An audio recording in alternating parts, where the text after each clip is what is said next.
Ô turminha, olha eu aí de novo. Eu custei, mas eu consegui fazer esse vídeo agora à tarde. Eu sempre faço, né?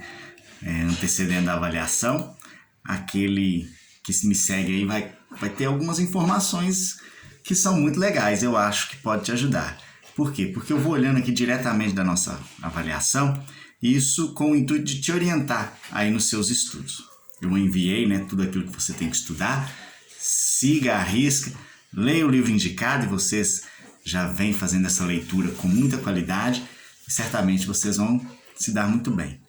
Bom, vamos lá. Começa aqui, tem um texto, é um texto com características que eu sei que vocês adoram, vocês amam. Ele foi escrito, que eu posso dizer sem dar um spoiler total aqui, foi um mineiro que o produziu, tá? Eu amo esse autor. Na sequência eu coloquei um outro fragmento de texto e eu tô olhando aqui de como que eu pude colocar uma coisa dessa. Por que arrotamos? Que falta de gosto. Será que isso tem a ver com o texto que está logo acima? Por que arrotamos? Credo. Mas tem informações legais aí. Você vai gostar de ler. Então a primeira pergunta é sobre o texto, né? Trata diretamente sobre do texto. A segunda parece até que já veio na nossa atividade de revisão, porque está aqui falando para contar os fonemas de uma determinada palavra que eu retirei do texto. Então você vai se lembrar ali de todos os detalhes, vai se lembrar que fonema é o som que nós utilizamos, é cada som que nós utilizamos na formação da palavra. E tem aquela dica do prof, que quando eu anunciei, o João fez a musiquinha linda que ele faz. Quando nós temos um dígrafo, é porque nós juntamos duas letras para formar um único som. Ou seja, nós juntamos duas letras para formar um único fonema. Se nós pensarmos na palavra carro, por exemplo, o C é um fonema. O A é um fonema. Nós sabemos que esses dois R's formam um dígrafo. Portanto, eu junto duas letras para formar apenas um fonema. E depois eu tenho o O novamente. Carro. Carro é uma palavra que tem 5 letras, mas tem 4 fonemas. Gente, eu dei dica agora. Essa eu dei dica. Depois tem um recado aqui do protagonista da história para vocês. Vem uma outra questão. Essa questão aqui está tratando de uma charge. Tem uma charge bem legal. E aí tem uma pergunta interpretativa aí sobre a charge. Na sequência, eu coloquei uma pergunta direta sobre dígrafo. Você vai acertar, né? Porque você é fera em dígrafo, sabe que dígrafo é a junção de duas letras para formar um único som, um único fonema. E você sabe que encontro consonantal é quando as consoantes se encontram, de qualquer forma. Se encontraram na palavra, você tem ali um encontro consonantal. Eu coloquei um trechinho de uma música, uma cantiga linda, vocês cantaram em uma das aulas anteriores. E aí eu faço uma pergunta sobre figura de linguagem. Gente, até uma aluna, que foi a Lauandra, ela me perguntou a página que tem isso. Quer ver? Vou olhar agora. Por quê? Porque nós fizemos um estudo muito legal sobre algumas figuras de linguagem. Então, da página do seu livro, da página 67 até a página 70, você tem informações sobre essas figuras de linguagens. Quais são elas? Vou falar brevemente aqui nesse vídeo. Nós temos, primeiro, o conceito que são figuras de linguagem. Aqui no nosso livro fala, são recursos linguísticos utilizados em textos com a finalidade de torná-los mais expressivos. Então, na poesia, na música, nos textos de um modo geral, na publicidade, nós fazemos muito o uso das figuras de linguagem. Na página seguinte, já me traz duas figuras interessantes, a aliteração e a assonância.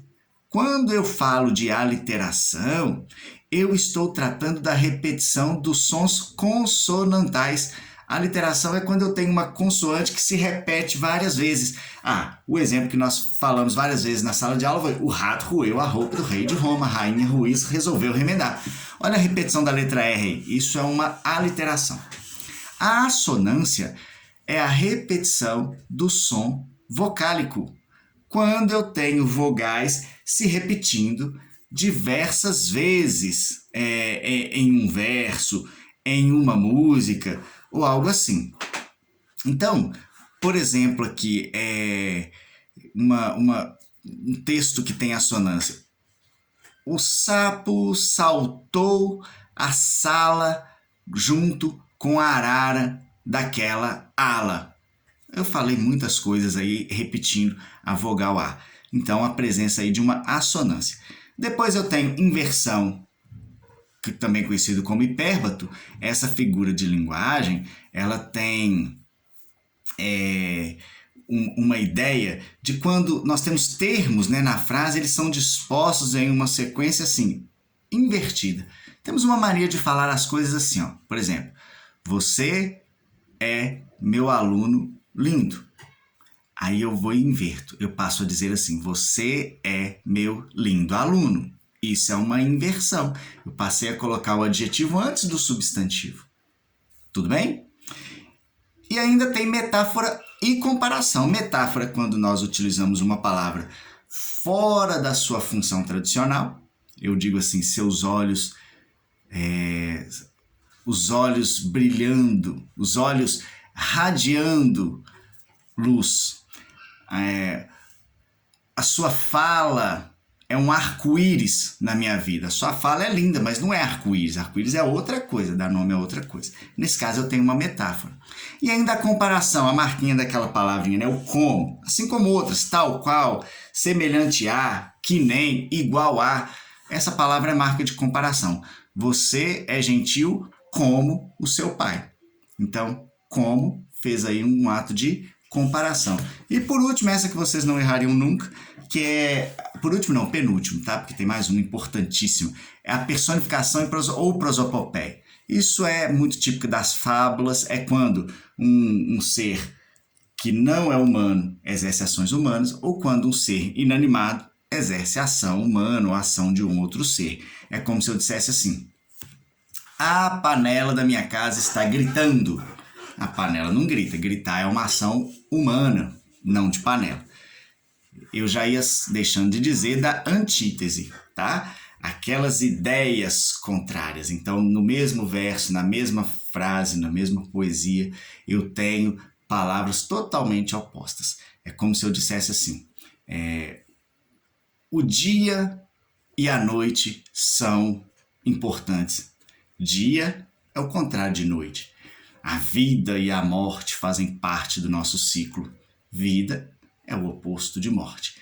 São antíteses, são ideias contrárias. Queridos, tá show de bola? Gente, ainda tem muitas questões da prova, mas as últimas eu não posso dar nenhum spoiler, sabe por quê? Aqui, ó, Crescer é uma Aventura. O que é isso, meu Deus? Ah, é o livro maravilhoso que a gente teve a oportunidade de ler agora.